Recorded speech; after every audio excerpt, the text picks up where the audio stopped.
Oven's still broken, so I guess that means we're making another steamed cake.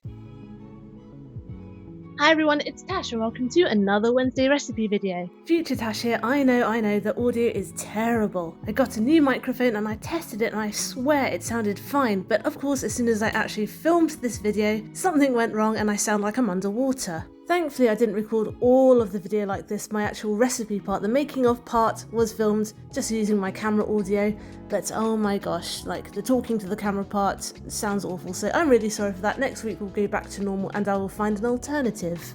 And today we are going to be making Malaysian steamed sponge cake, which is actually a Cantonese cake really popular in dimsum restaurants. Timestamps are down below in the description if you want to skip the initial blah blah, but stick around if you want to hear a little bit about what we're making first. There are so many different ways to make my Lai Gao, and to be honest I sort of use an amalgamation of recipes to make mine. Some use yeast only, some use baking powder only, some use both of them together, some of them use self-raising flour and none of them, self-raising flour and yeast, etc, etc. No eggs, some eggs, no oil, some oil, a mixture of brown sugar and white sugar, brown sugar only, dark brown sugar, light brown sugar, and the flour, some only wheat flour, some a mixture of wheat flour and tapioca flour, or wheat flour and potato flour, or wheat flour and custard powder. So many different combinations and ways of making this. So this is just my favourite way. So, I can't clap otherwise I might burst your eardrums. Just a second. So let's go to the kitchen and see how it's done. Let's make our cake batter. Here I have 150 grams of plain flour, and I'm going to add 50 grams of tapioca flour. This is going to give it a little extra bounce. I have 180 grams of light muscovado sugar. I'll add a little pinch of salt.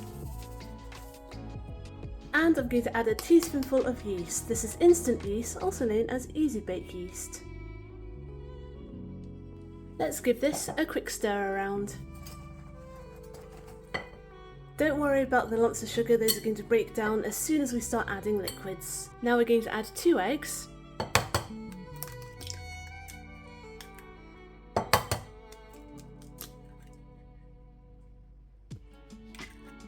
And I'm also going to gradually stir in 150 millilitres of milk and 100 millilitres of vegetable oil, and this is all in together.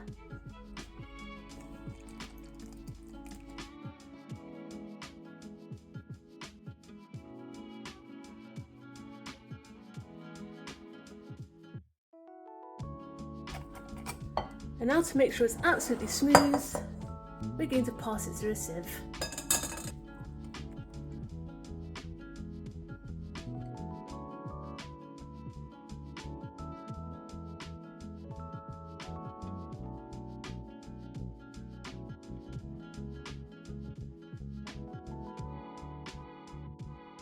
There we go, that's any little hard bits of sugar gone. Give the bottom of our sieve a scrape.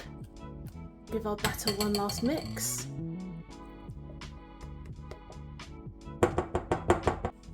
And we're going to cover this.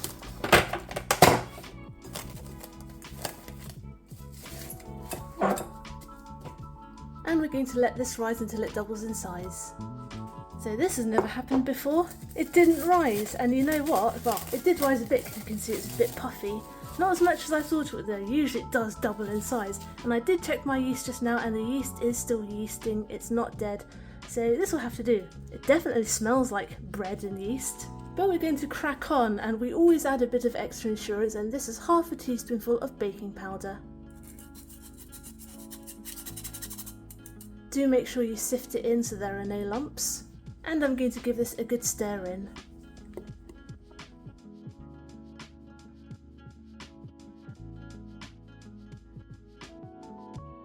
Let's put it in our cake tin. Here I have an 8-inch cake tin which I've lined at the bottom with some reusable non-stick baking paper, saves me a fortune, that stuff, and I've oiled it well with vegetable oil.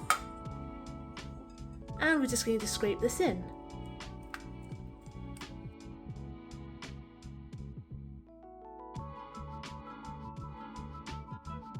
Now let's take it over to our steamer.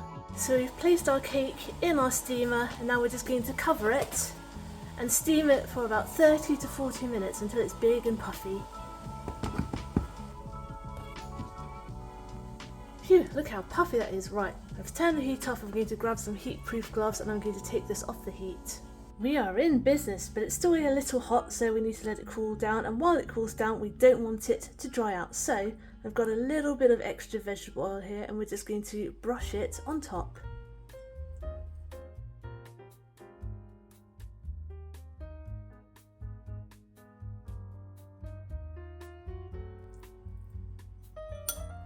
And now we're just going to let it cool down until it is cool enough to eat, because right now it is red hot.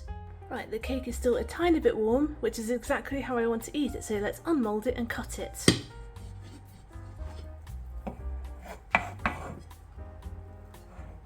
Oh, spongy.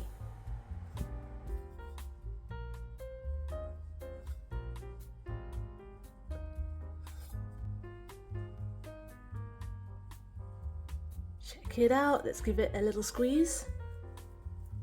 Lovely.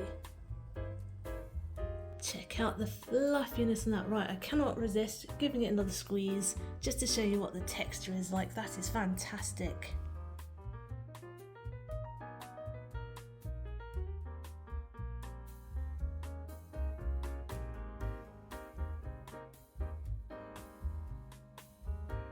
Why is it so dark? I'm going to have to edit that. Anyway, ta-da! It does look a bit sus in the tin when you first open the steamer because it doesn't really look like it's risen at all.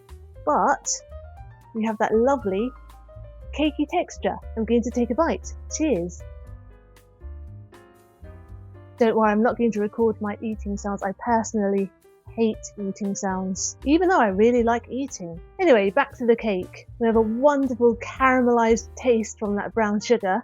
And that hallmark, not too sweet, because we didn't add a whole load compared to the whole rest of the cake. And the balance of the two flours is absolutely perfect because it's not chewy and dense as if you were to use only tapioca flour, but it's not cottony as it would be if you used only wheat flour. Of course, the eggs and oil make it even richer. This is definitely my favourite take on it, but like I said, you do you. Oh, and some people also add condensed milk, that sweetened condensed milk, into the cake batter as well. Like I said, infinite ways of making this. So there you go, Lai Gao, Malaysian steamed sponge cake.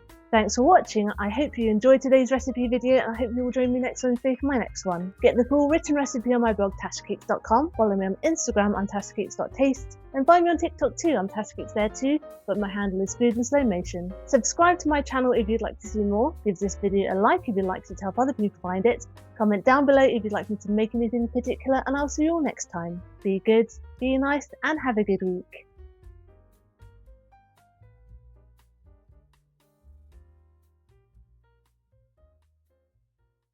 Ooh, I wonder if now I have a microphone you can no longer hear the seagulls outside.